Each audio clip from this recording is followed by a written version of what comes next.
কাশ্মীরের পেহেলগামে হামলার পর পাল্টে যাচ্ছে নয়াদিল্লির নিরাপত্তা নীতির ছক।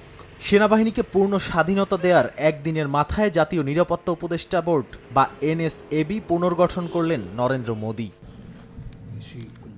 দীর্ঘ ৭ বছর পর পুনর্গঠিত বোর্ডের প্রধান করা হয়েছে ভারতের গোয়েন্দা সংস্থা রয়ের সাবেক প্রধান অলোক যোশীকে।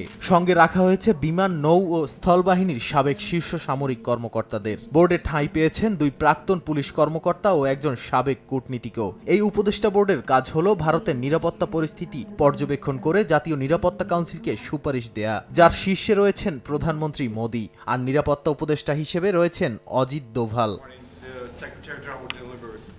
চলমান উত্তেজনা নিয়ে জাতিসংঘ মহাসচিবের সঙ্গে আলাদাভাবে কথা বলেছেন ভারত ও পাকিস্তানের শীর্ষ কূটনীতিকরা। ভারতের পররাষ্ট্রমন্ত্রী জয়শঙ্কর জানিয়েছেন গুতেরেস দ্ব্যর্থহীনভাবে পেহেলগামের হামলার নিন্দা জানিয়েছেন, আর পাকিস্তানের প্রধানমন্ত্রী শাহবাজ শরীফ ভারতকে থামানোর আহ্বান জানিয়েছেন জাতিসংঘকে। এদিকে পাকিস্তান প্রথমে ভারতে আক্রমণ করবে না, তবে জবাব দিতে প্রস্তুত বলে জানিয়েছেন পররাষ্ট্রমন্ত্রী ইসহাক দার। এরই মধ্যে ভারত সরকার প্রায় সব পাকিস্তানি নাগরিককে দেশ ছাড়ার নির্দেশ দিয়েছে, তাই অনেকেই আত্মারি সীমান্তে ভিড় করছেন। সীমান্ত জুড়ে নিরাপত্তা জোরদার করেছে ভারত। একই সঙ্গে ভারত সরকার নিষিদ্ধ ২ কাশ্মীরি সংগঠনের বিষয়ে জনগণকে সতর্ক থাকার নির্দেশ দিয়েছে।